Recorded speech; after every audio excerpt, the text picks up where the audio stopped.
بسم الله الرحمن الرحيم السلام عليكم ورحمة الله وبركاته. I welcome you to another episode of our series As-Safaratul Kiram, the series dealing with tajweed, the art of reciting the Quran. In order to start off our lecture for today, we always give an interesting fact about the Quran, and we were discussing the history of the compilation of the Quran, and we mentioned that Abu Bakr radiallahu anhu, within 2.5 years of the Prophet Muhammad sallallahu alaihi wasallam's death, he had compiled the first Mus'haf, the first Quran from Surah Fatiha to Surah An-Nas in one book. However, this Mus'haf, this Quran was not binding upon the entire Muslim Ummah. Therefore, any person could write the Quran, if he wished, from his own knowledge, from his own memorization of the Quran. And so what occurred was that one year, in one of the battles in Azerbaijan, some of the Muslims from Iraq differed with the Muslims from Syria in the recitation of the Quran. And one of the companions was alarmed at these differences. So he rushed back to Medina. His name was Hudayfa ibn al-Yaman. And he entered it upon the Khalifa of that time, who was Uthman ibn Affan radiallahu anhu. And he said, "O Khalifa, please do something about this before the Muslims differ about their book like the Jews and Christians did before." So Uthman radiallahu anhu compiled a committee, compiled a, if you like, a delegation of the Sahaba, of the companions of his time, and he asked them what should be done. And they said that, in their opinion, this Quran, the Quran of Abu Bakr, should be made standard to all the Muslims. In other words, if anybody wished to write the Quran, he would have to go back to this Quran and copy it from it directly.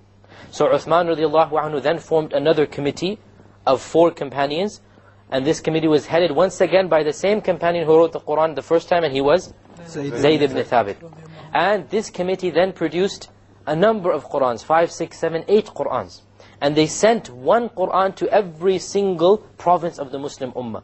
To Basra, to Kufa, to all of the other different cities. To Mecca, there was one in Medina.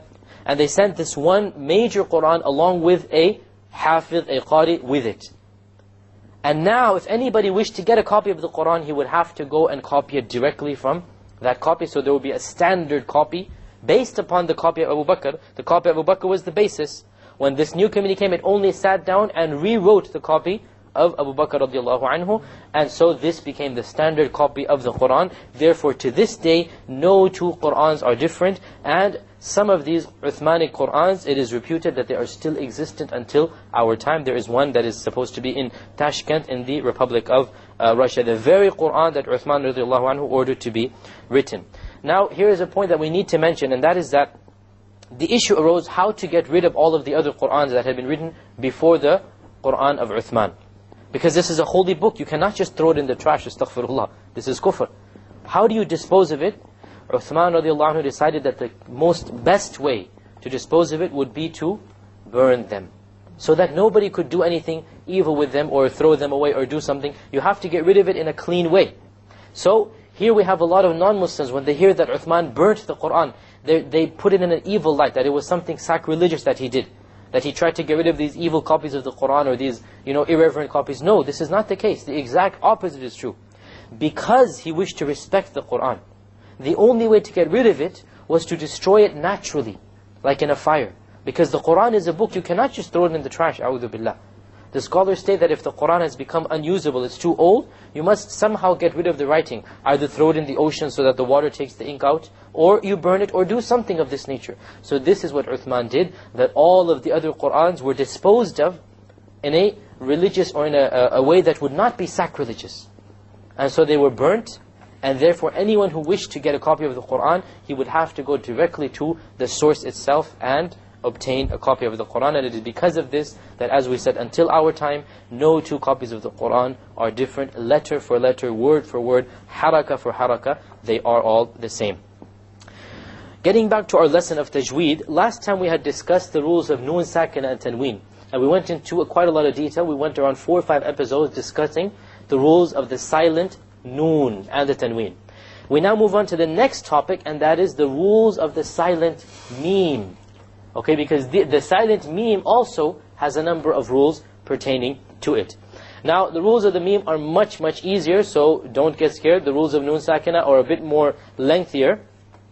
The meme, it also has the rules of idgham, ikhfa, and idhar. Okay, we've studied all of these rules with the noon sakina. They also apply to the meme. The only rule that doesn't apply is that of the iqlab. There is no iqlab when it comes to the meme.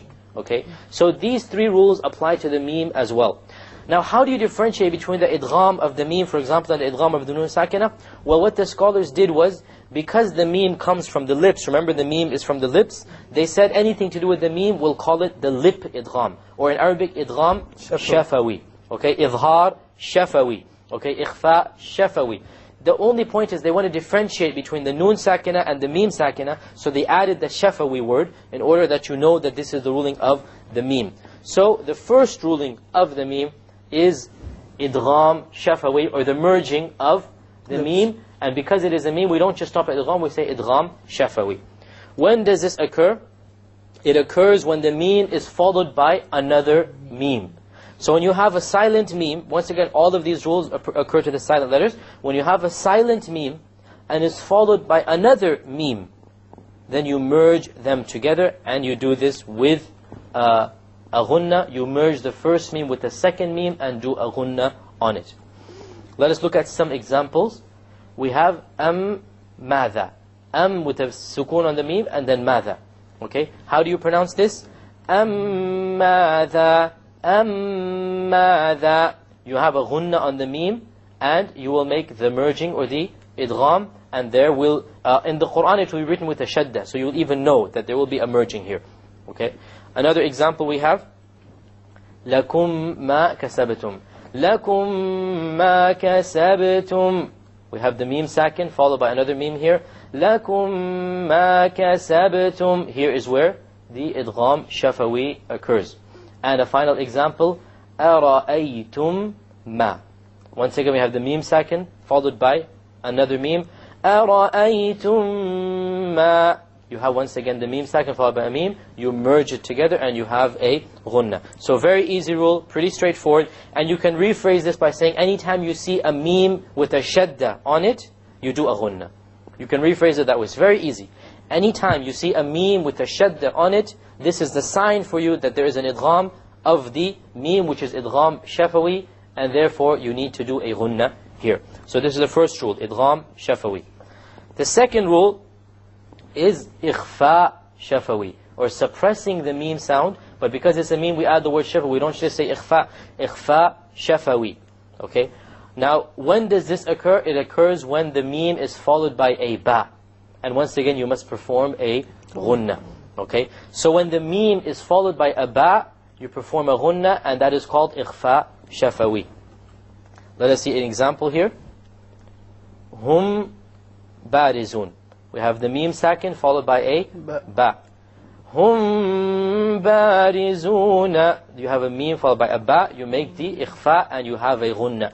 Hum barizun. Another example, let's see.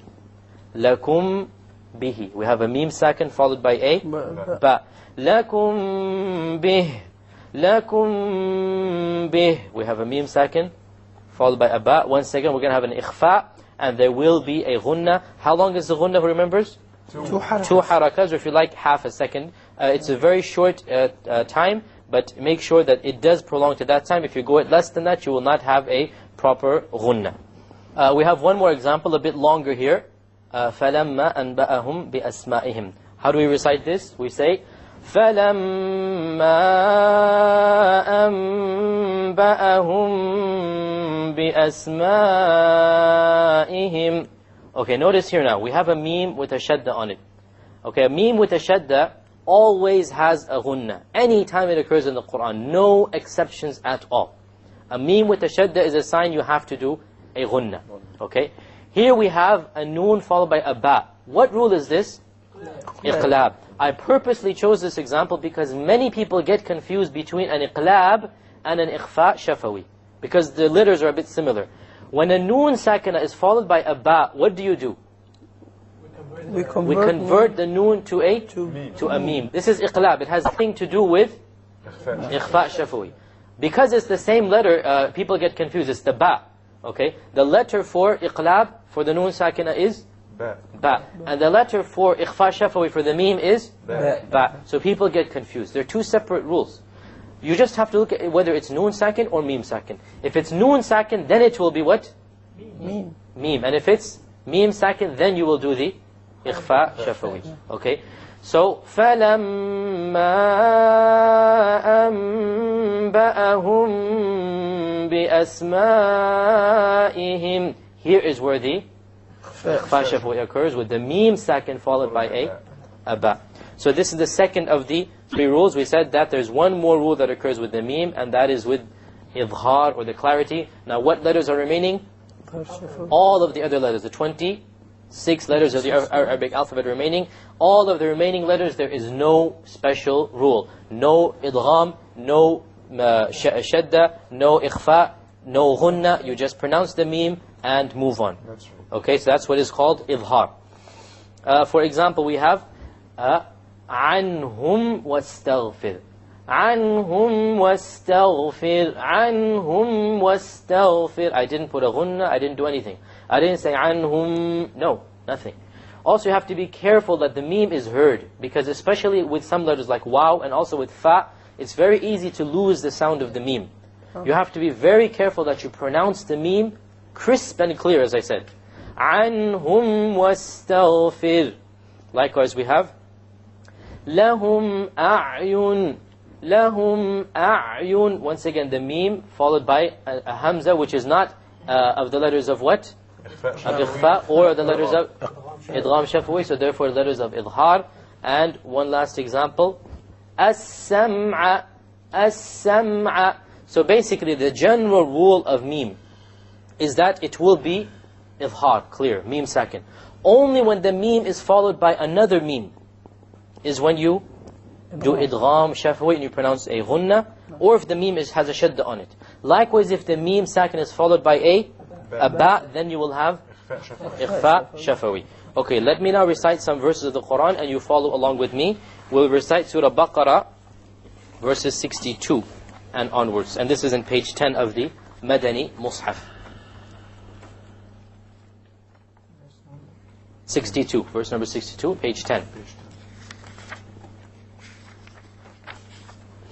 أعوذ بالله من الشيطان الرجيم بسم الله الرحمن الرحيم إن الذين آمنوا والذين هادوا والنصارى والصابئين من آمن بالله واليوم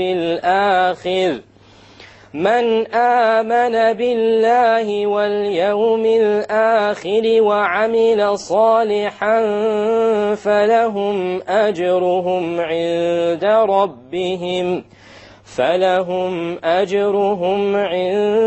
ربهم ولا خوف عليهم ولا هم يحزنون.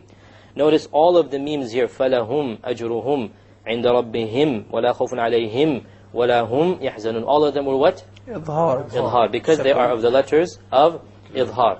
Okay, let us now move on to the next verse.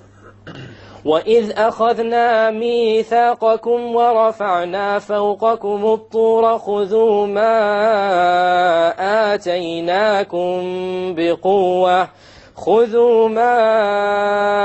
آتَيْنَاكُمْ بِقُوَّةٍ وَاذْكُرُوا مَا فِيهِ لَعَلَّكُمْ تَتَّقُونَ. Here آتَيْنَاكُمْ. What did I do here?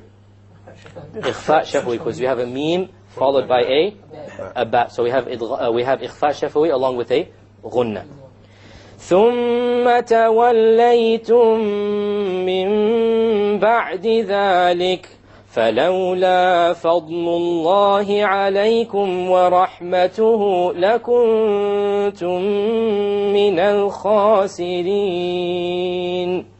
Here we have the thumma, mim mushaddad. Mim mushaddad always has a ghunna, always. ثم توليتم mim. Aha, we have mim sakin followed by a mim. So we have idgham. Notice here, mim ba'di dhalik. A noon sakin followed by a ba. So we have iqlab. فلولا فضل الله عليكم here would be إظهار ورحمته لكنتم once again idgham لَكُنْتُمْ مِنَ الْخَاسِرِينَ. Okay, so this is the rules of the meme. Very easy. It's much easier than the Nun Sakina. We said that there is, firstly there would be an idgham, when shafawi, when meme is followed by another meme. Then there will be ikhfa shafawi, when meme is followed by a ba. And all of the other letters will be idghar, which means no special rule applies. We hope to see you next time. Until then, Assalamu alaikum wa rahmatullahi wa barakatuh.